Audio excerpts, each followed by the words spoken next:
Terduga pelaku yang menewaskan Ferdi Fandiko sejagat dalam taburan maut akhirnya menyerahkan diri ke tim opsional unit 4 Subdit Jatandras Polda Sumsel.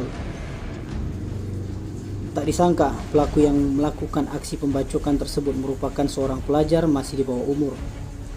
Terduga pelaku masih di bawah umur ini menyerahkan diri dengan datang didampingi orang tuanya.